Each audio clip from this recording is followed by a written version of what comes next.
Good afternoon to everyone that's joined us today, and good morning to those of you that have joined from overseas.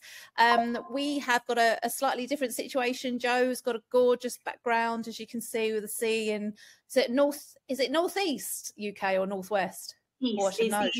Yeah, East Coast, Yorkshire, East Coast.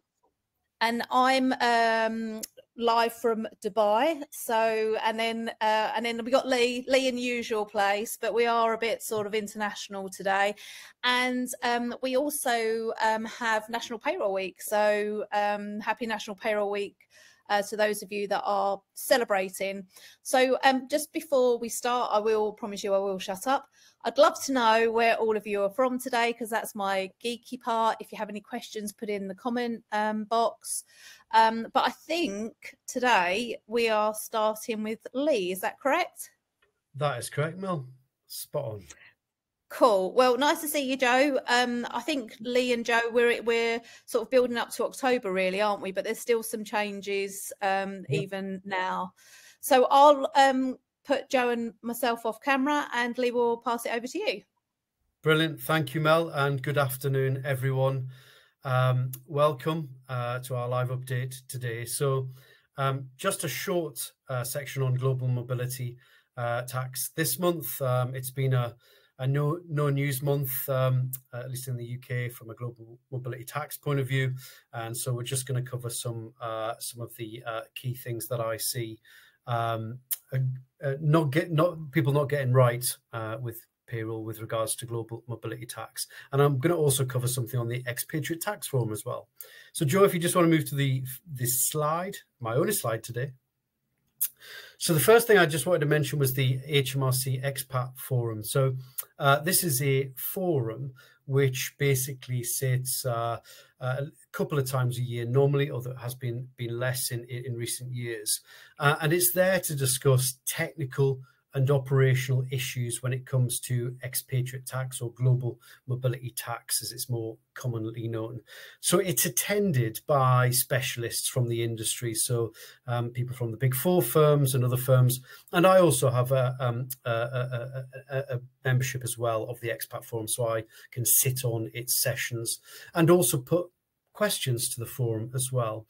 So one of the things I just want to highlight with you, and this is for those people who deal with expatriate individuals and those with globally mobile employees. If you have specific technical issues that you're struggling with from a payroll point of view, and when it comes to global mobility, then do put those through to Mel or one of the team. And if we think it's an appropriate question for the forum, we'll put it through to the forum. So this isn't things you're stuck on necessarily, but it's more things where actually there's a grey area in your view, or you see some unfairness when it comes to dealing with global mobility, or it could be that you just spot some operational issue which isn't working. And you want to put that or raise it with HMRC. So the more general the issue, the better, or the wider application, the better. But I just wanted to let you know that that's there for those of you with globally mobile people.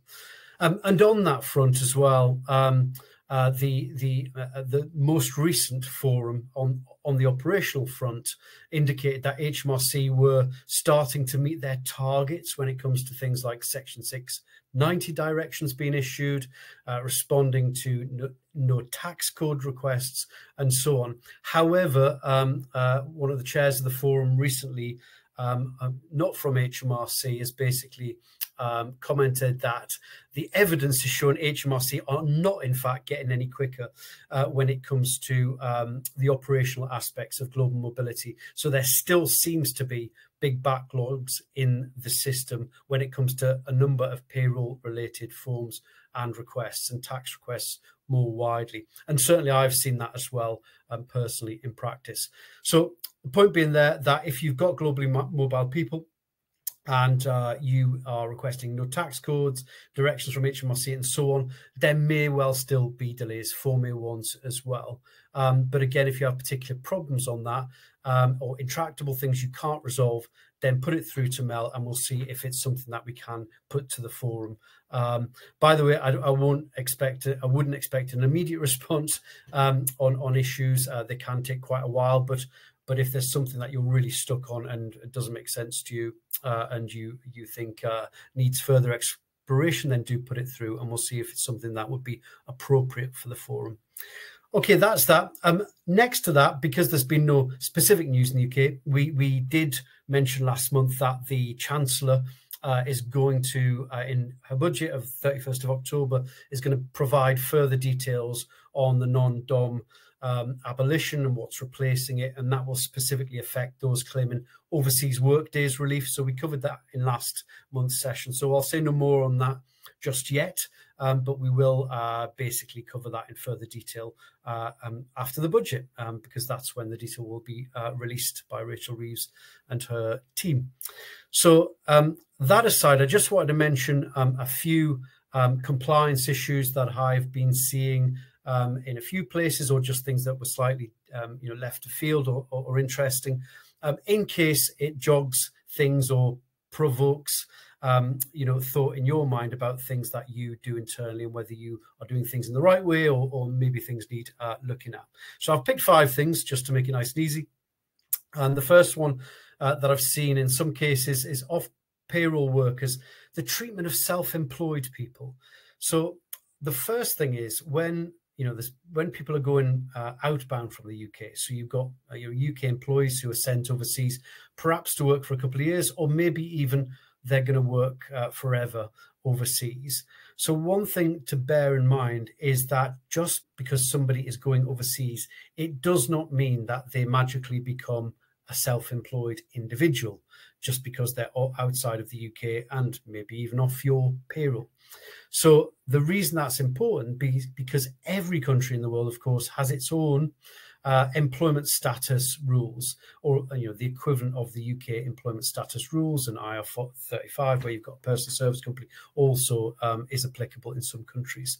So just because somebody has left the UK doesn't mean that they automatically become self-employed for tax. Every country has its own rules, and you may well find that in the overseas jurisdiction, they're also deemed to be employees from a tax point of view. Now, equally, I wanted to make the point that the same applies on the flip side. So just because somebody's self-employed overseas and they live and work overseas, if they're coming to work for you in the UK, needn't be on a long-term basis. It could be a short-term secondment, it could be ad hoc work in the UK. But just because they're self-employed overseas does not mean that they're self-employed for UK tax purposes. So another one just to watch out for where you've got people in that position. For example, if you've got contractors who are normally based in Switzerland and they're coming to work for you in the UK on an ad hoc basis or in any other country. The same can also apply, and potential obligations can be triggered where you are engaging people through agencies that are based offshore as well. So just watch out for that one. Employment status, important overseas just as it is in the UK. Second thing I want to mention is business visitors to the UK. As many of you will know, it's possible to exempt business visitors from UK tax, income tax under the terms of a double tax treaty. And if you've got a short-term business visitors agreement, that exemption extends to pay as you earn as well.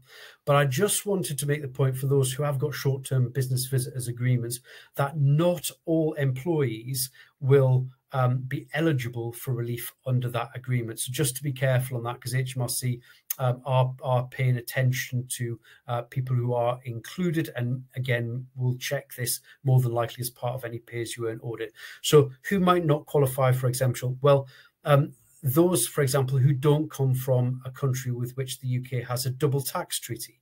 So those people do not qualify for exemption because there is no double tax treaty under which to exempt their income from UK tax. So just be careful of that. So you can check whether somebody comes from a double tax treaty country by going on HMRC website, and there's a big list of all the double tax treaties. If somebody's performing business visits in the UK and they're not coming from a double tax treaty country, then you're going to have a pay-as-you-earn obligation on those UK duties, even if they're paid from overseas and even if they're employed legally by an entity overseas. So just be wary of that. There are other scenarios too where people don't qualify for the exemption. You think they probably do, and that is where, for example, they're deemed to be economically employed by the UK entity. I've got time to go into economic employment right now, but just be wary of that, because what you don't want, of course, HMRC can look back 4 years, sometimes 6 years for pay-as-you-earn and 6 years for NIC, is to find that actually this is identified as an issue, and then suddenly HMRC are looking back to previous years to see whether you've repeated that mistake. So quickly moving on, unexpected liability for non-UK Social Security. So again, just reiterating the fact that even post-Brexit, we are signed up to the EU Social Security regulations. And that means, amongst many other things, that if you've got an employee who triggers Social Security in the EU, in France, Germany, Spain, wherever, Ireland, in the EU, they're living there and they trigger Social Security, it will automatically trigger an employer obligation in that country too, even if you've not got a branch or subsidiary or such like in that country. So be careful of that one. EU rules can really bite. And again, they can come after you in the UK many years down the line. Foreign pensions then, quick one on that. I've come across a few cases where HMRC are basically done compliance checks with regards to those with seconded people to the UK who continue to get employer contributions made for them in their home country. So just want to flag, in those scenarios, you cannot assume that those contributions will be tax-free from a UK point of view. So there could be a pay-as-you-earn obligation on them. Now, there are certain reliefs and so on. We don't have time to go into those, but just wanted to flag that. Do you contribute to overseas for your to the pension for your people seconded to the UK? If so, are you sure that there's no tax liability on those contributions? Finally, 52-week rule for Social Security. So where you've got people seconded from the UK overseas, just remember that where those people are being seconded outside the EU, and it's not to a country where we've got a Social Security agreement, that you are almost certainly going to have a 52-week continuing national insurance liability, even if they're going overseas for a long time. Now, again, there are rules and nuances around that, but just want to flag it because some employers do miss. That is everything from me today. Without further ado, I'm going to hand over to Joe, who is going to cover the payroll update. Over to you, Joe. Thank you very much, Lee. That was brilliant. Thank you very much. Hi, everyone. Thank you for joining us again this afternoon. We've called this, of course, the payroll update. I'm really just taking extracts here from the employer bulletin. So we did have that released, of course, kind of mid-August, so just a couple of weeks ago now. So I'm just going to go through some high-level points, of course, on what they've raised in the recent bulletin. The first one is this one. It's that early year update. So again, if you've been in payroll for a while in the UK and certainly had dealings with RTI, real-time information, you might be aware of this term, this EYU. Quite an old term that was introduced way back in 2012, 2013, which is where, of course, we have the pilot and the go live for RTI. So it's been with us a few years. It's not brilliant. That's the problem with it. That's why they've kind of changed it. So they made this change around 2018-19, and it's where they introduced this. Sometimes they've referred to it as a year-to-date FPS. That's certainly what I've been calling it. They're calling it an end-of-year tax adjustment, but basically it's an FPS, which is where that's a full payment submission, of course, which is where we can update a previous tax year. So I just kind of wanted to pick up on this a little bit. Their main talk, of course, in the employer bulletin is to describe the basic PAYE tools. That's their free payroll software. They've changed the terminology in the software because they've always referred to it regardless as an EYU, but technically that's not the case anymore. It hasn't been really since about 2020, 2021 tax year. So I just want to home in on this a little bit. High level, okay, the EYU, the way this worked, it allowed us to amend a previous tax year, but instead of just sending the correct data using the EYU tool, which lots of us did use the basic PAYE tool to do this, you sent through the difference. So, you know, it's simple sake. Let's say we had a year-to-date figure which was £50 and it should have been £75.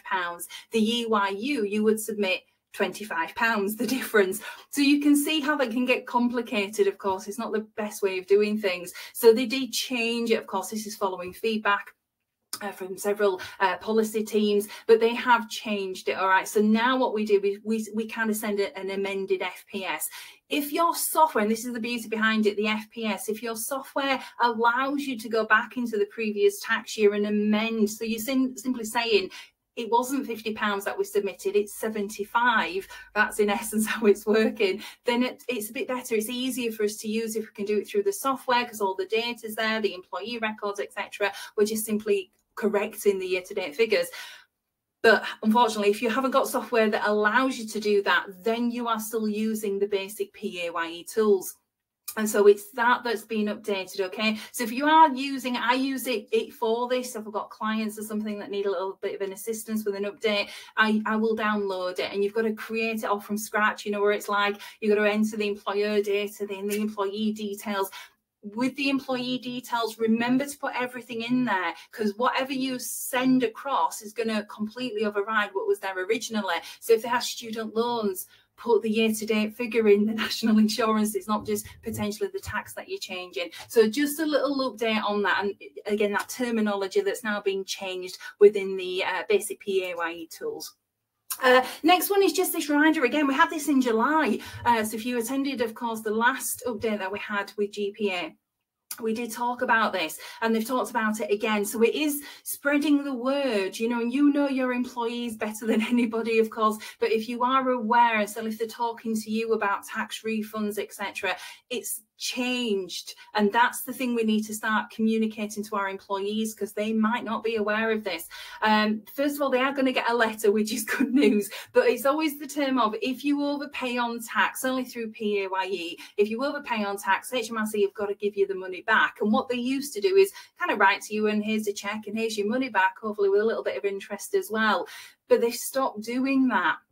And this happened from the 31st of May onwards. So people potentially, of course, as we finish that tax year and as they're reviewing, of course, all of their income that they've received, there may be maybe a refund due. So in which case they will still get a letter. HMRC are going to write to the employee, but this check isn't going to be automated. It's not just going to be within the letter. So they've got to do some work. And that's the word we need to spread. Don't just accept the letter. Read it. Read what's there. It will tell you what to do. It will tell you to go online. Of course, everything's online nowadays.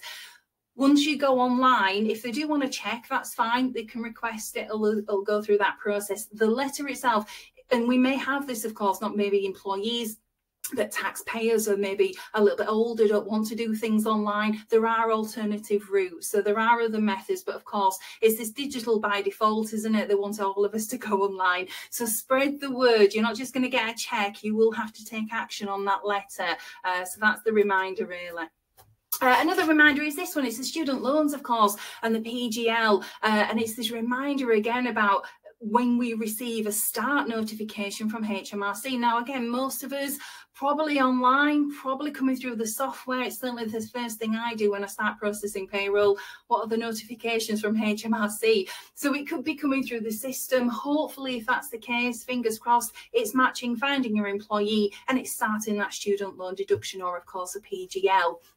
Other methods of how we can receive that notification, it could be through the business tax account. So maybe the software doesn't automatically import the data, in which case, of course, just make sure you've downloaded any notifications from the business tax account and then action them probably manually within the payroll. Your final option, of course, is the old paper. I would have thought certainly larger employers will be online one way, shape or form. But if you are getting that paper copy, again, it's just this reminder of making sure you've actioned it within the payroll software. So what the notification is saying to us as far as the employer bulletin is concerned is make sure it's ticked. You know, if there's a tick box there, or if you need to add an element in or whatever it may be, make sure it's done. even if their earnings are too low. So you might have a casual worker potentially whose NIable pay is nowhere near the threshold. Still set it up, and I'm sure we all do, but make sure it's set up, make sure it's ticked and activated. So therefore, if their earnings are too low, and this is kind of starting to take a look at this bigger picture and RTI, as we send the FPS submission to HMRC, they will see their earnings, and in theory, they should be able to work out, of course, if their earnings are too low, that's why a deduction isn't being taken. So they have all that information there. If their earnings are above the threshold, then absolutely yes, the software should hopefully, fingers crossed, be able to calculate that for us and take the deduction from the employee. All of that data, of course, submitted across to HMRC. So just that reminder again to put that in there. However, if we don't take the deduction, and this is the bit I want to home in on a little bit. So if we don't take the deduction and the earnings are above the trigger, above the threshold, then why haven't we taken a deduction is the question. And what HMRC is saying is if they don't receive that deduction, that student loan deduction, they will send you a generic notification reminder. They're prompting you. We can see their earnings are too high, so why are you not taking a deduction? And if you don't do anything, then they may get in touch with you. So this is the bit I wanted to home in on. Why would that happen? Why, if we set it up in the payroll software to say take a student loan deduction, NIable pay is clearly above the threshold, what would be the reason? Well, interestingly, student loans, I find it interesting anyway, student loans have a very interesting relationship with court orders, quite a complicated relationship sometimes, but that could be the reason. So if you have, for example, a council tax court order, as I call them, if you have a council tax deduction coming from the employee, that will stop student loan deductions. So the local council, they want the money before the student loan company ultimately. It's the same in Scotland. If you have employees in Scotland, if they have an arrestment, they're called a Scottish arrestment, they will block the student loan deduction. So take a look at what's going on with the employee. And if you do get this generic notification coming from HMRC, have a look, see what's going on. And again, within the notification itself, there might be contact details. If not, of course, you are prepared when HMRC do get in touch. Okay, so a little heads up there as far as the student loans and the PGL start notifications are concerned. The next one reminder is about new starters. And a big part of this is about getting the data right. And majority of us, and again, it's not all of us, it's majority of us, probably are doing this correctly, aren't we? Because of course we ask the employee for their personal data, their name, first name, surname, date of birth, ideally the first two lines of their address, national insurance number if it's correct. We don't want anything invalid, we want it hopefully ideally correct. So again, it's the documentation which proves what they're giving to us, the old P45. If you receive it, of course, yes, that's going to be a great way of checking. Your other, of course, is that starter checklist where that self-declaration, the employee is telling you these are my personal details, and of course we honour that information. Now, what happens is when you send that information across to HMRC, and again, if you imagine their huge database, it's the NPS, National Insurance PAYE service, they're checking all of those records, 22 checks they'll complete for each new starter. That's why the data needs to be correct. If it's invalid, if they can't find the right employee, then basically a temporary reference number is assigned to that employee, and it gets a bit more complicated. But it's just a reminder again, if possible, make sure we have got the valid data, the correct information. So it's not us, and this potentially may be happening in payroll where we know we've got a new starter, we're just trying to get them onto the system and we put dummy data in. Don't do it, because it's going to end up with problems. All right, the starter checklist, again, that reminder about the statements. AB we're aware of course, I've put the tax codes there at the side. Statement C is that BR, the basic rate tax code. If nothing's selected, if the statement isn't signed or the declaration isn't signed, we select statement C in our payroll software and we use 0T tax code. So just a reminder again, as far as the new starters are concerned. The next one, again, they were talking about this way back in April, but they've put another reminder into this employer bulletin in August about this change, of course, these high income child benefit charges. This all changed, if you remember, of course, in the 6th of April. 2024. So for the majority of your employees, certainly where they're earning probably less than £50,000 a year, you don't have to worry about it, but potentially you might have high earners who are earning above this. So it's just about this change that's come on board where potentially they opted out of childcare and receiving that benefit because their earnings were too high. But now potentially they could be in a position where they're still entitled to this money and they can claim back, and it'll be backdated as well with the claim. So it's anybody who's earning kind of less than £80,000 and they have children, maybe you are aware of this, or maybe it's just spreading the word. Again, that's what the Employer Bulletin is about, just to make us aware of this. If they're earning above £80,000, then there's no point. Again, these charges will kick in and they wouldn't receive any of the benefits.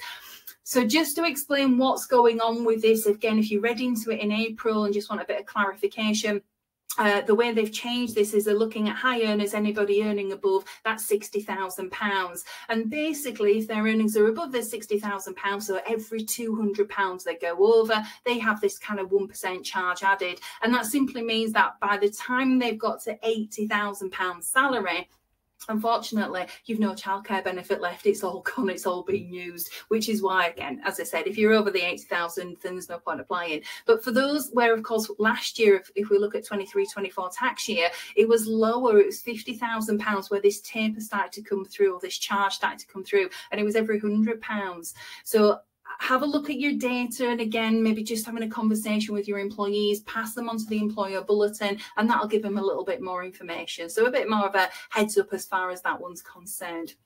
Another reminder, this final one now, is this pension for seasonal workers. And of course, it might be the season where you've got people in just temporarily, maybe just for a couple of months. It's a reminder, of course, that our pension duties, automatic enrolment, it still applies. We've still got to comply with this. So I just wanted to give you a bit more of a heads up on this and what's been noted down in that recent Employer Bulletin. They are stating to us, of course, if their earnings are above the trigger, and certainly if they're aged between 22 and state pension age, then of course we've got to take action, put them into that automatic enrolment pension scheme. They have talked about postponement. Now, they talk about this in the Employer Bulletin. It's a good use of, certainly if you have somebody in just for a couple of months, that might be the case. You can use postponement. It's where we defer it, isn't it? Where we delay the assessment for up to 3 months for our new starters. You might use that as standard anyway, maybe for other employees, but you can still use it for these seasonal workers. So it can be quite useful. And again, it's just giving them a heads up. What's it saying to them? Well, of course, we're postponing the assessment until maybe up to 3 months' time, but they can opt in, you know, if they wanted to do, or maybe join a pension scheme, depending on their age and their details, etc. So that's what the notification is giving the employee the option. Of course, once we get to that deferral, though, if they're still working with us, as I said, if they're above the triggers, that's £10,000 annually. It hasn't changed. It used to be aligned with the old personal allowance. That's how long ago it is since it's been frozen, but hasn't changed for a number of years, of course. Per month, that works out about £833 per month. So if their earnings are above that, and of course, with things like minimum wage, extra hours, yeah, probably could happen. But certainly for those aged 22 and state pension age, that's currently 66, that's what you're looking for. That's your target audience. They would automatically go into the pension scheme. So therefore, what happens if they are below the trigger? What happens then? Well, of course, it's that notification. Again, it's all about the administration around this, really, isn't it? We tell them that they have the right to, if you like, opt into the pension scheme. They're a non-eligible job holder, but you still have rights as far as your pension's concerned. Now, again, if your software is managing this for you, what's going to happen is if they're staying with you for a couple of months, beyond, of course, maybe using that postponement, every time you pay them, the software is going to do this check. Are they above the trigger or not? Again, looking at their age, etc. So if at the deferral date they go above the trigger, they go into the pension scheme. But if at the deferral date, and this is the bit I'm getting to here, if they're below the trigger, then of course they're a non-eligible job holder. So in which case, maybe in a couple of months' time, maybe not for seasonal workers, but in a couple of months' time, if they then go above the trigger again, you can use postponement again. You have the right to do that. So again, you defer or delay the deferment, again, the assessment again for a few more months, 3 more months. And then again, at that point, you check their earnings again. If they've gone above the trigger, you put them in the pension scheme. If they're below the trigger, they're a non-eligible job holder, and we continue on. So postponement's really, really quite useful. Lots of people still refer to it as deferral now. I'm old school. I'm still using the old postponement term. But there we go, guys. A little catch up as far as the Employer Bulletin's concerned. I think we're bang on there, Mel. We're not too bad. 229 I've got there. Yeah. You have done very, very, very well. it's bizarre, isn't it? Because there's stuff going on all the time in payroll and in our world. I know every time I speak to you guys, I keep talking about October because I just feel like there's going to be some good old changes and challenges for the payroll industry and also for your side, Lee. Oh, you're on mute. There we go. There you go. Yeah, potentially, although it's more to do with the tax reliefs for globally mobile people coming to the UK. The expectation is at the moment that Rachel Reeves is going to keep the tax relief, overseas work days relief, in accordance with what the previous Conservative government was going to do. But yes, we have to wait to see the detail in October. In October. Okay, well, thank you everyone that's joined us today. Thank you so much, Joe and Lee, for giving up your time and sharing your knowledge as always. And then Pleasure. we will see you again soon. So thank you everyone, and thank you for joining us. Bye.